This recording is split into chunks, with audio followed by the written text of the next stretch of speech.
Bonjour, je suis présentement avec Jimmy Jean, économiste en chef et stratège chez Desjardins. On est au Sommet immobilier 2024.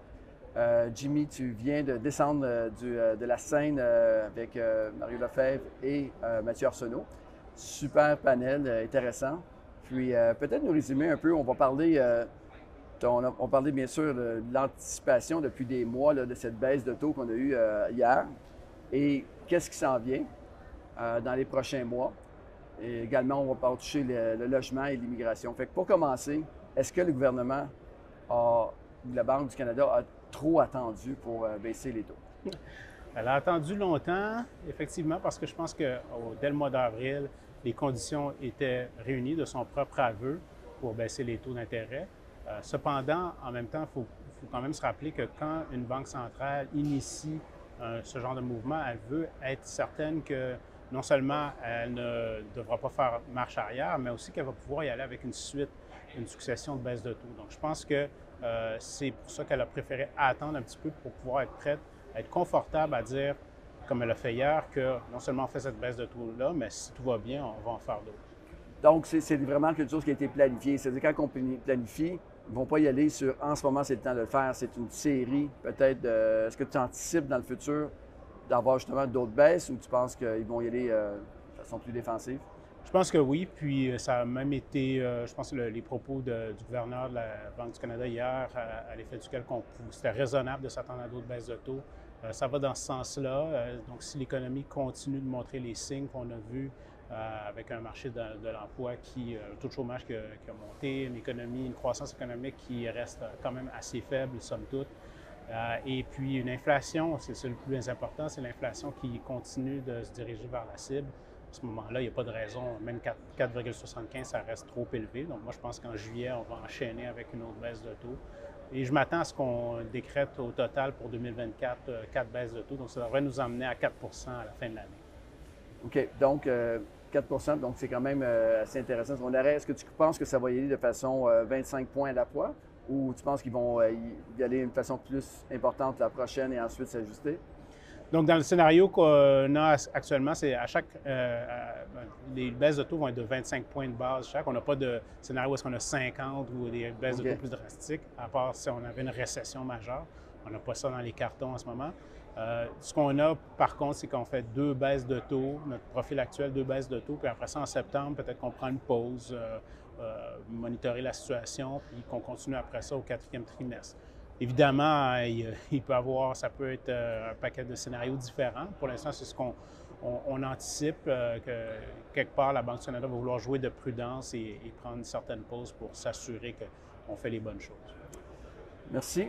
Également, bien sûr, là, au sommet immobilier, ce qui est important, bien sûr, c'est le logement. C'est un autre facteur important dans l'économie québécoise, canadienne. Est-ce que tu pourrais donner un petit peu la vision? Est-ce que tu crois que les politiques actuelles vont favoriser la création de logements? On a commencé à parler d'immigration, entre autres, puis c'est un discours qui commence de plus en plus à être entendu au marché de l'immigration. Et j'aimerais savoir ton opinion là-dessus par rapport à ce que le gouvernement a des bonnes politiques en place présentement. Bien, je pense qu'il y a des politiques très agressives. Il y a le Fonds pour l'accélération du logement qui a connu un certain succès auprès des municipalités. Donc ça, c'est, je dirais, encourageant. C'est un pas dans la bonne direction. Mais il reste que quand on regarde les statistiques de mise en chantier l'année passée à travers le pays et surtout au Québec, ça a été une année extrêmement mauvaise. Le premier trimestre, la reprise au Québec est très timide pour l'instant. Et on sait aussi que dans des marchés comme en Colombie-Britannique, à Toronto, bien, beaucoup des mises en chantier de l'année passée, c'était des mises en chantier, des projets qui avaient été approuvés il y a 2 ans quand les taux étaient très bas. Donc là, on commence à voir dans le pipeline l'effet. Donc ça reste encore très difficile. Et la baisse de taux vient peut-être donner un petit peu plus de visibilité pour les développeurs, mais il reste beaucoup d'embûches au niveau du zonage, des contraintes municipales, les délais sont absolument astronomiques dans une ville comme Montréal. C'est un véritable problème, la complexité des enjeux. Et aussi la main-d'œuvre. Il y a les travailleurs de la construction, 20 des travailleurs de la construction vont prendre leur retraite dans les 10 prochaines années. Tu as mentionné l'immigration, mais est-ce que cette immigration-là, est-ce qu'on a amené des travailleurs de la construction, des gens pouvant contribuer à régler le problème? La réponse est non. Au Québec, c'est 9 des travailleurs de la construction qui sont issus de l'immigration. En Ontario, c'est 19 donc, et aux États-Unis, les immigrants sont surreprésentés dans le travail de la construction. OK. Mais c'est là que ça devient intéressant parce que je trouve que le narratif par rapport à l'immigration, c'est important. C'est des mesures nécessaires peut-être au niveau de différencier l'immigration temporaire versus permanente.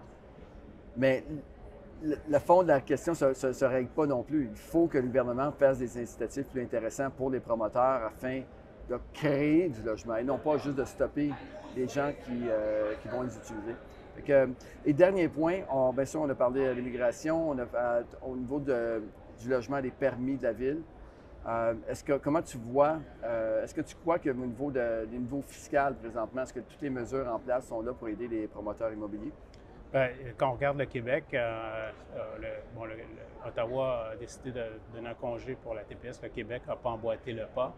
Ce qu'on constate, par exemple, du côté des développeurs de l'Outaouais, certains sont plus intéressés à aller faire des affaires du côté d'Ottawa que du côté de Gatineau, étant donné les conditions plus avantageuses. Donc, c'est un exemple. Évidemment, c'est une mesure qui était coûteuse, mais d'un point de vue comparabilité des incitatifs, ça crée des enjeux. Il faut plus de mesures pour justement les taux d'intérêt qui baissent, mais les coûts de financement qui restent élevés. Il faut des mesures pour justement aider, soulager la pression causée par ça, parce que cet investissement-là, il est vital, il est essentiel. Et il est essentiel aussi qu'on parle de productivité, parce qu'on a besoin d'attirer des travailleurs qualifiés. Et pour être capable d'attirer des gens de l'étranger qualifiés, hautement éduqués et rémunérés, qui sont intéressés à venir au Canada, il faut qu'ils sachent qu'ils vont pouvoir s'acheter une maison et vivre. C'était le cas dans le passé, puis là, c'est plus le cas. Exact. C'est ça qui devient compliqué. Écoute, sur le marché, au niveau de l'investissement immobilier, on a vu au niveau des CMB, on travaille beaucoup avec les CMB, puis on les a vus passer, je ne sais pas si ont anticipé la baisse, mais on les a vus passer de 3 à 4,05 la semaine passée, à 3,69 hier. Donc, j'ai hâte de voir tout ce qui va en suivre, mais c'est quand même encourageant. Jimmy, merci pour ton précieux temps. Super intéressant. C'était un panel, je pense, qui était très enrichissant pour tous les délégués ici au Palais des Congrès. Donc, merci encore et bon succès. Là, ça me fait plaisir. Merci.